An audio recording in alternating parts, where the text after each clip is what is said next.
Hey guys, and welcome to the Season 2 opener for 949 Sim Racing's Sprint Series. We start on Nürburgring GP in very tricky conditions, and as we're coming down the straight to turn 1 we can see that the Lexus is on the inside and Ferrari on the outside.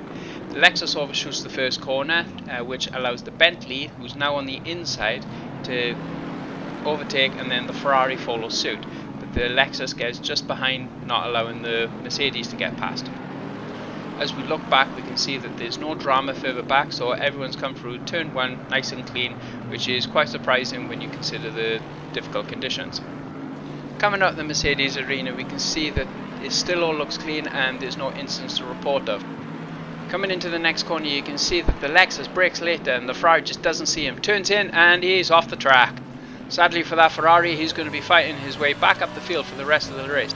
Now as we watch on board, you can see that the Lexus goes up the inside, the Ferrari just doesn't see him, hits him, bounces off the track he goes and loses most of his positions. Staying on board with our Mercedes, we can see it go over to the wet line as it's pursuing the Lexus ahead. The Lexus overshoots the corner and then the Mercedes shoots underneath to take the position. The Lexus overshot the corner because he's on dry tyres and he broke where he normally brakes, but due to the wet and tricky conditions, his car then didn't slow down enough for the corner. Again, coming down to turn 1, but we have the 36 Ferrari making a comeback, and the 31 Ferrari is held up by the Audi that was ahead. The 31 Ferrari has to relinquish the position to the 36 and hopefully can fight back as the 36 comes round the Mercedes arena. As we come down the start-finish straight, we can see the different tyre strategies being played out. The Lexus on the left in the dry line because he's on dry tyres, and the Aston on the wet line because he's on wet tyres. The Aston though doesn't let him pass, pushes him out wide so he can take control of the corner. The Lexus doesn't give up though, and on the way into the Mercedes arena has got superior grip to what the Aston has due to the dry tyres, and drives away and leaving the Aston nothing that it can do. Coming into Coca-Cola Curve, we can see that that Lexus is really making a charge up the inside of the McLaren, as the McLaren is struggling to get out of the corner. As the Lexus is passing, we can definitely see the difference in tyre strategy here as the McLaren moves across to the wet line to cool his tyres down, because that was the biggest problem with the wet tyres, and then the Lexus move into the dry side of the line ready for the corner so he can brake where he needs to brake. As we ride on board with the 444 Ferrari, we can see that Lexus goes way off track. He's either missed his braking point or he's using dry tyres on a wet line. Either way, that was not good for him and he loses his position to the 444 and the 444 drives away.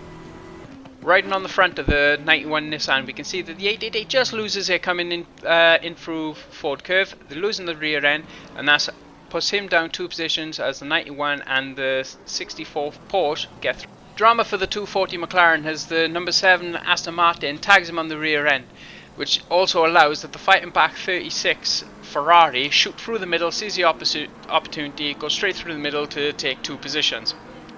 The Aston Martin knew he was in the wrong, so he let the 240 McLaren get back past, so he doesn't have his time penalty, only for the McLaren to then lose it going through NGK, clattering all over the curves, and that allows the number 7 Aston Martin to shoot past him, but clean and fair.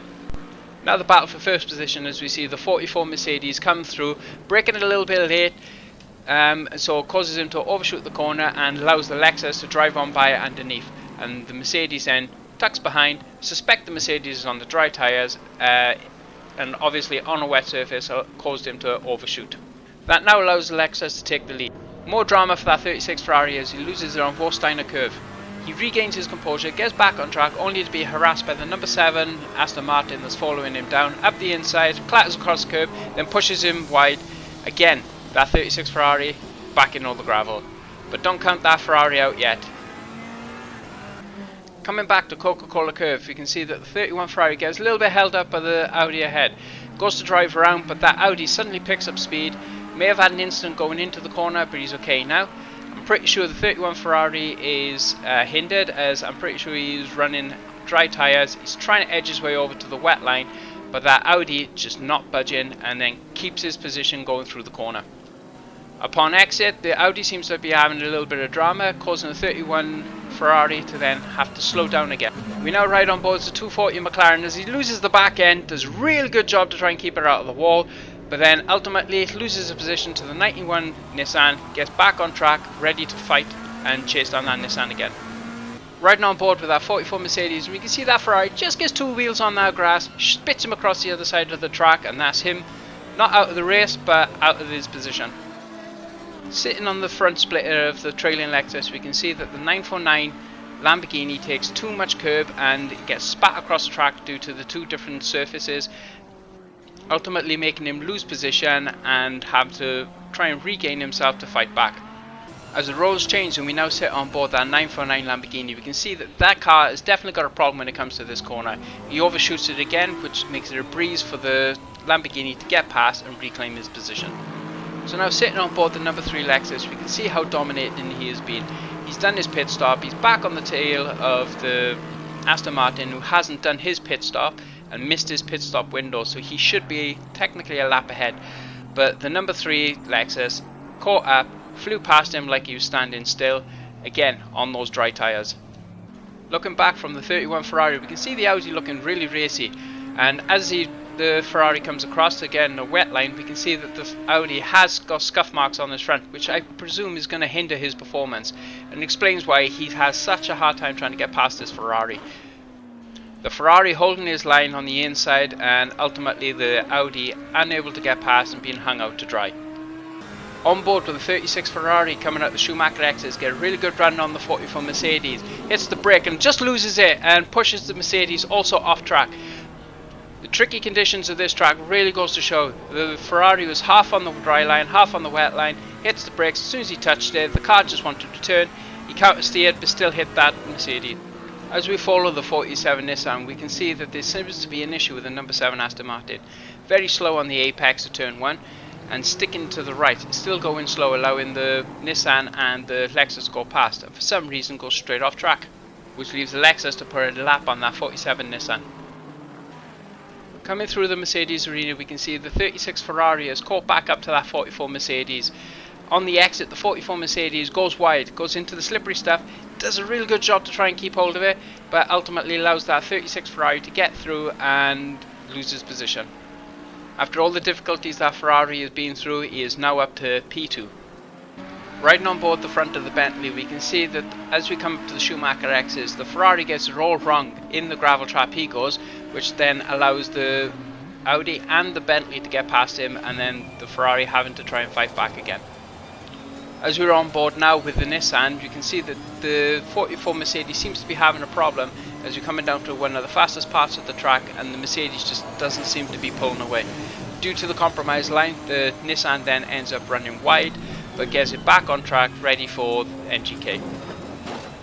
As we now run on board with the Mercedes, we can see that it's definitely got a problem. It's on fuel map 3, it's got only half throttle, and that is due to there's not enough fuel in the tank to get this car to the end of the race. So he's fuel saving as much as he possibly can. These races, you have to have enough fuel to last from the start of the race to the finish of the race. So a missed fuel calculation puts this car right down the run-ins, which is a real shame for this driver. Back to the midfield, we can see that the Ferrari is trying to make a comeback after his mistake in the Schumacher X's. Getting back around the Audi, just has to navigate the Bentley. But the Bentley goes off, goes wide, which allows the Ferrari to regain his original position and allows the Audi to promote itself up a position as well. But that Bentley is going to come back. This now leads us to the end of the race. The Lexus looks like it might be having an issue, but it isn't. It's just waiting down the last couple of seconds before crossing the finish line. If the Lexus now passes the finish line, that means everyone has to do an extra lap. But the 44 Mercedes does not have enough fuel for the extra lap. So being on team chat, the Lexus has decided to hold off for a few seconds just to allow that Mercedes to finish the race. So here's the leaderboard standings. First is the Lexus, followed by Ferrari, then Nissan. On the team leaderboard, that puts Mustard GT and Slow Racing Team joint to points at 56 points, and then puts Pro Street in third. I just want to take this opportunity to say thank you again for hosting the races, 949 Sim Racing. Very enjoyable. This one's really tricky, but again, very enjoyable. I'm looking forward to the next one at Kyalami. I've hardly ever been on that track, so that's going to be interesting. A lot of practice is going to be needed for it.